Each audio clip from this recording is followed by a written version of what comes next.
Creo que es pertinente, lo hago en mi más reciente columna, introducir una conversación alrededor del tema del Esequibo, de la Guayana Esequiba, esa que en el año de 1887, hacia el mes de febrero, como consecuencia del avance británico sobre las bocas del Orinoco, declara el entonces ministro de Relaciones Exteriores del general Antonio Guzmán Blanco que se le había inferido una herida mortal a la soberanía venezolana.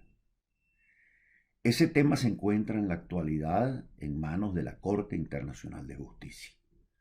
Hay una demanda interpuesta contra Venezuela por la República Cooperativa de Guyana, que Venezuela tiene el deber obligante, sobre todo la estructura de poder que controla a la República, de atender esa exigencia de orden judicial y hacerlo con la debida diligencia, con competencia, con eficacia, porque le ha llegado justamente a Venezuela el momento de demostrar ante esa corte los títulos históricos que avalan nuestra propiedad y posesión como herederos de España sobre esa larga extensión que hoy en día se encuentra bajo cuidado y posesión de la República Cooperativa de Guyana. Entiendo que para muchos venezolanos el tema de la Corte Internacional de Justicia les resulte algo críptico. Algunos se limitarán a reparar en que se trata del debate alrededor de un laudo arbitral que en el año de 1899 nos arrancó mediante una componenda entre los árbitros rusos y británicos esa zona oriental tan importante para nuestra geografía. Y se reparará o se creerá que lo que hay es que tratar de deshojar los elementos normativos y jurídicos que ahí están planteados para tratar de llegar a una conclusión en esa corte situada en La Haya. Pero lo cierto es que tras el tema de la Guayana Esequiba, que repito, fue una causa nacional para la nación venezolana, e insisto esto, para la nación venezolana, no lo digo yo que para la república, esa suerte de panteón o de penthouse en el cual los actores políticos y gubernamentales debaten y transan intereses alrededor de las razones de poder. Me refiero a la nación venezolana, porque ciertamente la pérdida del Esequibo afecta directamente a nuestro andamiaje moral. Y esa pérdida la hemos venido arrastrando justamente desde el momento en que comienza el avance británico hacia las bocas del Orinoco, en tiempos en que la República comenzaba a tomar su aliento superada las guerras de la independencia. Y aquí debo decir sensiblemente que el diablo mal paga a quien bien le sirve, porque lo cierto es que la historia venezolana con la Gran Bretaña está atada a unas circunstancias eh, paradójicas. Simón Bolívar, que denostó mucho, cuestionó mucho a los padres fundadores civiles de 1811 porque entendía que habían puesto su mirada sobre el modelo constitucional norteamericano.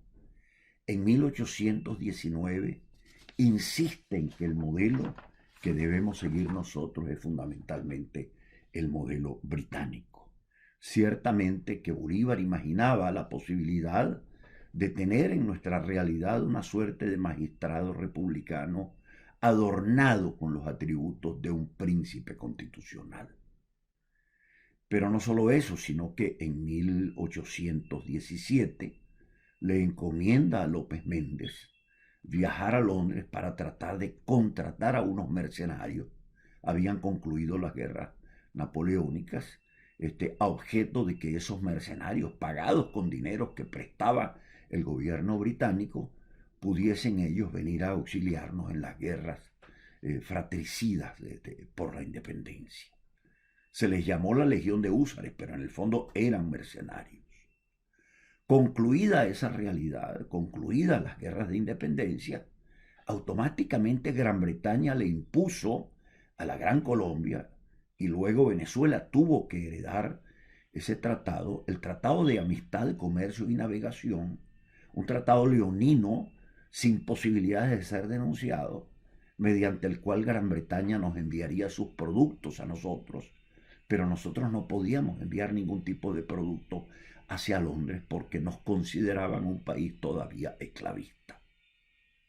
No solo eso, sino que en el momento en que se reúne el Congreso de Angostura en 1819, Bolívar le pide a la Diputación Permanente que le acuerde unos arrendamientos a los ingleses en lo que hoy en día es el Estado Bolívar, para poderle pagar a ellos lo que habían hecho por la República. Pero lo cierto es que, adquirida y afirmada nuestra independencia, habiendo nacido la República, los ingleses comenzaron a moverse desde la zona del río Esequibo, que eran sus límites como sucesores de los holandeses, hacia las tierras profundas de nuestro oriente, hasta llegar a Punta Barima, en donde se encuentran las bocas del Orinoco. Y allí montaron sus estaciones de policía, allí levantaron la bandera británica. Y lo cierto es que por esa razón es que Diego Bautista Urbanea habla de la herida mortal infligida justamente sobre la soberanía venezolana. Ahora tendríamos que tener cuidado de no repetir los venezolanos lo que fueron experiencias también en esa lucha por el rescate del Esequibo, que lamentablemente ocurrieron en el siglo XIX. El primero que se ocupa de este tema, y que la República poco lo recuerda, fue el doctor Alejo Fortique, quien por cierto logra que España reconozca a Venezuela como un Estado autónomo, independiente y soberano, después de la gran diatriba de la guerra de independencia. Pero en 1844 el doctor Alejo Fortique inicia sus negociaciones con los británicos y llegan a un punto de entendimiento. No hablemos del río Esequibo como el límite extremo de Venezuela, busquemos un punto próximo y de allí, entre las bocas del Orinoco y lo que se conocía como el río Morocco, tracemos una gran línea encomendada fundamentalmente a un árbitro. Pues bien, ¿qué ocurrió?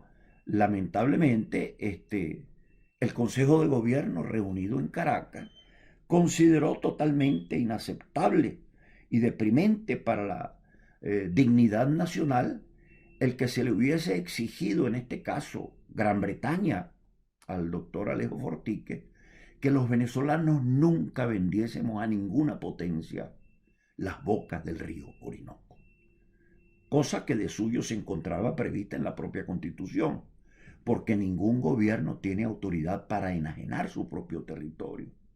Pues bien, bastó simplemente esto, que se consideró una ofensa a la dignidad nacional, para que fracasase una gestión diplomática que bien pudo haberle puesto punto final, término a esta situación.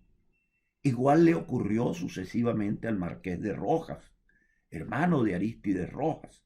Marqués porque lo hizo Marqués León XIII, que por cierto le correspondió al Papa León XIII tratar de mediar con los británicos para resolver este entuerto. Y volvió justamente a la tesis planteada por el doctor Fortique. Busquemos una media entre el río Morocco y las bocas del Orinoco para resolver esta situación de manera definitiva.